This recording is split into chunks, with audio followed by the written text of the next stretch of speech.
Hello दोस्तों, स्वागत है एक बार फिर आप सभी का आपके अपने यूट्यूब चैनल पीएस क्लासेस पर, जिस पर आज के इस वीडियो लेक्चर में हम हल करेंगे कक्षा 12 विषय भौतिक विज्ञान एनसीईआरटी के अध्याय 7, जिसका नाम है प्रत्यावर्ती धारा के एक बहुत ही महत्वपूर्ण अंक के प्रश्न को, अर्थात न्यूमेरिकल्स को, जो आपसे एग्जाम में काफ़ी बार पूछा गया है स्टैंड। और ये जो एग्जाम्पल्स है स्टैंड, ठीक है, ये एग्जाम्पल्स है एनसीईआरटी वाली बुक का एग्जाम्पल्स है और ये काफ़ी बार एग्जाम में पूछा गया है, ठीक है स्टैंड। तो आइए देखते हैं क्या एग्जाम्पल्स है, उसको किस पर सॉल्व किया जाएगा। तो देखिए स्टैंड समझें, देखिए क्वेश्चन है एक प्रत्यावर्ती धारा का वोल्टेज समीकरण, प्रत्यावर्ती धारा का वोल्टेज समीकरण दे रखा आपको B बराबर 110 साइन ओमेगा टी प्लस π/6 तथा धारा का समीकरण I बराबर 5 साइन ओमेगा टी माइनस π/6, ठीक है। यानी आपको दिया है ये प्रत्यावर्ती वोल्टेज का समीकरण दिया है और ये प्रत्यावर्ती धारा का समीकरण दिया है स्टैंड, ठीक है। अच्छा, अब आपसे पूछा गया है कि ज्ञात कीजिए, नंबर 1 में पूछा गया B व I के बीच कलांतर, यानी इसमें कलांतर पूछा गया है, ठीक है, यानी फाई का मान पूछा गया है। अच्छा, दूसरे नंबर में आपसे पूछा गया है प्रत्यावर्ती धारा परिपथ की प्रतिबाधा, प्रतिबाधा मतलब Z का मान पूछा गया है। तीसरी बात में आपसे पूछा गया है परिपथ का शक्ति गुणांक क्या होगा, शक्ति गुणांक पूछा गया है। और 4 नंबर में पूछा गया स्टैंड आपसे औसत शक्ति क्षय, औसत शक्ति क्षय यानी P बार आपसे पूछा गया है स्टैंड, ठीक है। तो आइए अब शुरू करते हैं अपने एग्जाम्पल को और समझते हैं किस प्रकार सॉल्व किया जाएगा स्टैंड, ठीक है। तो चलिए समझाता हूँ।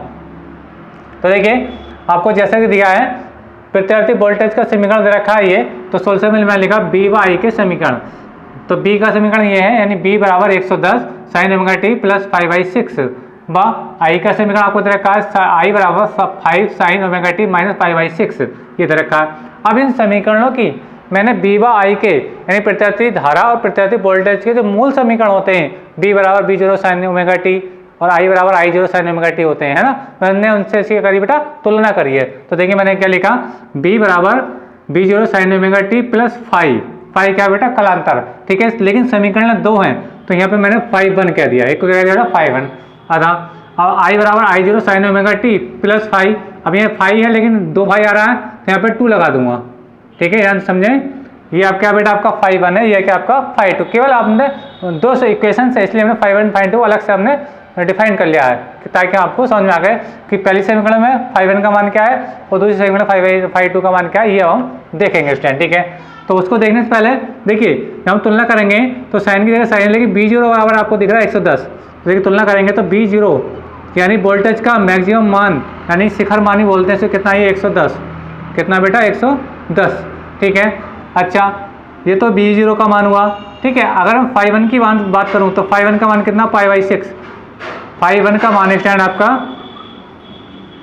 π/6 यानी π/6, आई क्वेश्चन में आ रहा होगा। अच्छा, इसी प्रकार अब मैं बात करूं I0 की, तो I0 कितना आ रहा है देखिए, यानी धारा का जो शिखर मान है तो कितना आ रहा है आपका, तुलना करने पर 5 आएगा, ठीक है स्टैंड।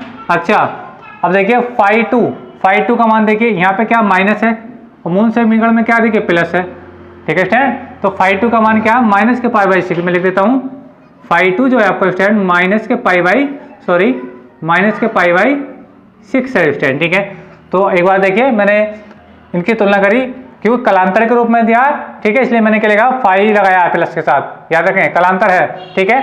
तो B बराबर B0 साइन ओमेगा टी से तुलना करेंगे, यहाँ I बराबर I0 साइन ओमेगा टी से तुलना करेंगे स्टूडेंट, ठीक है। तो यहाँ से B0 का मान आया ये और 5 का मान आया ये, इसी प्रकार I0 का मान आया ये और 5 का मान आया ये स्टूडेंट, ठीक है।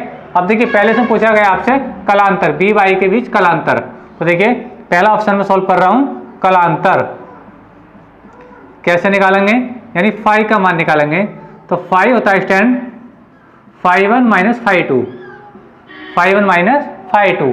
चलिए वैल्यू पुट कीजिए स्टैंड, तो φ1 कितना आपका बेटा देखिए π/6, कितना है π/6 स्टैंड, माइनस ही आया।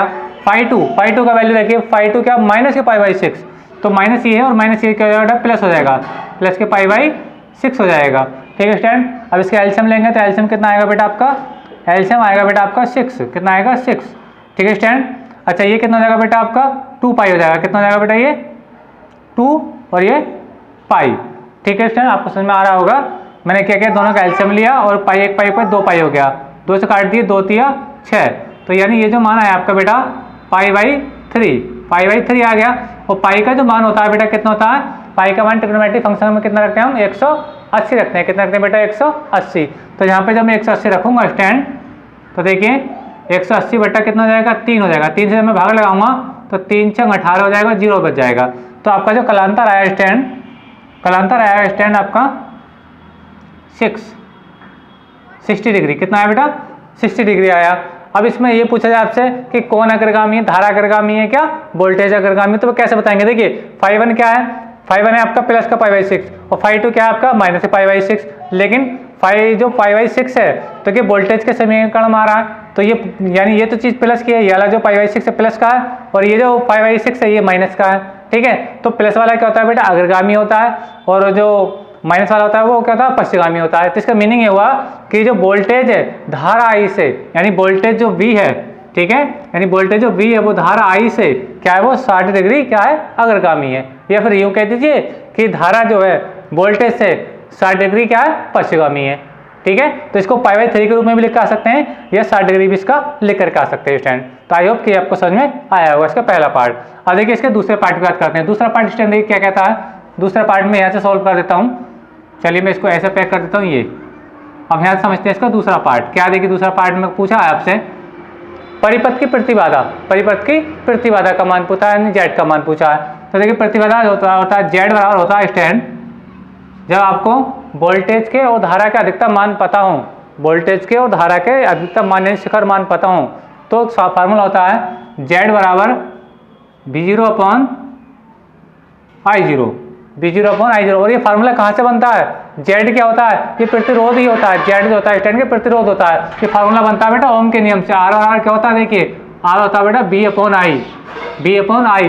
तो यहाँ पे जो आर है तो यहाँ पे वो आर का काम कौन करता है प्रतिबाधा करती है, यानी जेड का मान, जेड जो होता है प्रतिरोध ही होता है। ठीक है, लेकिन जब संधारित्र जुड़ा होता है या प्रेरक जुड़ा होता है तो उनके लिए आर न कह करके बी और आई के अनुपात को हम जेड से लिख देते हैं। कैसे लिखते हैं बेटा जेड से लिखते हैं। तो देखिए अब कैसे निकालेंगे, तो जेड का मान कैसे निकाला जाता है। V0 भी हम लोगों को पता है, V0 कितना बेटा वैल्यू रखिए, V0 कितना 110, कितना बेटा 110। ये I0 कितना बेटा आपका 5 है, तो 5 हो गया। अब इसको भाग लगाइए, भाग लगाएंगे तो 5 दूनी 10, कितना बचेगा 1, 5 दूनी 10, यानी ये आ गया आपका 22। यानी जेड बराबर स्टैंड आया आपका 22। क्या आया 22। अब देखिए स्टैंड अभी जेड का मान 22 आया तो इसका यूनिट भी जरूर लिखें, यूनिट भी जरूर लिखें। देखिए बी और आई का अनुपात क्या होता है रेजिस्टेंस यानी प्रतिरोध, प्रतिरोध का मात्रा क्या होता है ओम होता है। इसी प्रकार V0 अपॉन I0 भी क्या है वोल्टेज और धारा है। ठीक है स्टैंड, तो इसका जो अनुपात होगा वो भी एक प्रतिरोध होगा, प्रतिरोध न होकर क्या कहते हैं प्रतिबाधा कहते हैं। तो जो यहाँ पे आर का मात्रक होगा यानी ओम, वहीं जेड का मात्रक होगा क्या होगा वो ओम होगा। आई होप क्वेश्चन में आया होगा। ठीक है स्टैंड, तो इसके दो ऑप्शन ये मैंने आपको सॉल्व कराए। अब देखिए क्या पूछेंगे आप नंबर तीसरा, देखिए नंबर 3 में क्या पूछा गया है, यहाँ पर आ जाएगा नंबर 3। समझे बात को। नंबर 3 ने पूछा है परिपथ का शक्ति गुणांक यानी कोस फाई का मान पूछा है। क्या का मान पूछा है बेटा कोस फाई। तो देखिए शक्ति गुणांक कैसे निकालते हैं, शक्ति गुणांक, ठीक है, यानी कोस फाई, कोस फाई। ठीक है, अब देखिए मुझे फाई की वैल्यू तो ऑलरेडी मिल गई है। फाई की वैल्यू कितनी मिल गई बेटा, फाई की वैल्यू मिली बेटा आपको मुझे 60 अंश। कितनी मिली बेटा 60 अंश। तो देखिए मैं लिख सकता हूँ कोस फाई, सॉरी फाई का मान में रख दूंगा। फाई का मान कितना आ चुका है आपका 60 डिग्री आया। कितना बेटा 60 डिग्री। ठीक है स्टूडेंट, अच्छा तो ये कोस फाई बराबर हो जाएगा, कोस 60 का होता है बेटा 1/2। कितना होता है बेटा 1/2। अब देखिए 2 से 1 को भाग तो जाएगी नहीं, तो पॉइंट लगा के 0 बढ़ाइए, पॉइंट लगा के स्टैंड जब हम 0 बढ़ाएंगे तो 10 हो जाएगा और 2 पंजे 10 हो जाएगा स्टैंड। तो यानी कोस फाई का जो मान आया जो स्टूडेंट वो कितना आया आपका 0.5 आया। ठीक है, तो यहाँ पे कोस फाई का कोई मात्रक नहीं होगा क्योंकि कोस फाई क्या होता है प्रतिरोध और प्रतिबाधा का क्या होता है अनुपात होता है। और प्रतिरोध और प्रतिबाधा दोनों ही क्या होते हैं, जैसे कि मैंने आपको पढ़ाया है, मैंने पढ़ाया था आपको कोस फाई बराबर क्या आता है, कोस फाई बराबर होता है बेटा आपका R/Z। तो R का मात्रक भी प्रतिरोध का मात्रक भी ओम, प्रतिबाधा का मात्रक भी ओम, जैसे मैंने देखो आपको बताया। तो दोनों मात्रक एक दूसरे से कैंसिल आउट हो जाएंगे, अर्थात कोस फाई का यानी शक्ति गुणांक का कोई मात्रक नहीं होता है। तो रिस्टर्न ये इसका तीसरा ऑप्शन था। अब देखिए इसमें पूछा गया है चौथा ऑप्शन में क्या पूछा है। देखिए चौथा ऑप्शन क्या है इसका, ये पूछा है औसत शक्ति क्षय यानी परिपथ में कितनी औसत शक्ति क्षय होगी, वो आपसे पूछा गया है। ठीक है, तो अब देखिए मैं इसको कहाँ पे सॉल्व करूँ। चलिए मैं यहाँ पे सोल्व कर देता हूँ, यहाँ पर आ जाएगा, सवाल समझ लें। इसका चौथा ऑप्शन मैं यहाँ पे लगा रहा हूँ, ये देखिए स्टूडेंट। अब देखिए आपसे पूछा पी बार क्या होता है फार्मूला, BRMS इंटू IRMS और क्या होता है बेटा cos फाई होता है, क्या होता है बेटा cos फाई। अच्छा अब इसको कैसे लिख सकते हो, देखो इसको क्या लिखते हैं हम, इसको लिखते हैं हम शॉर्ट में और समझाने का प्रयास करूँ तो इसको लिखते हैं B0/√2 लिख सकते हैं, क्योंकि ये चीज़ इसी के बराबर होती है।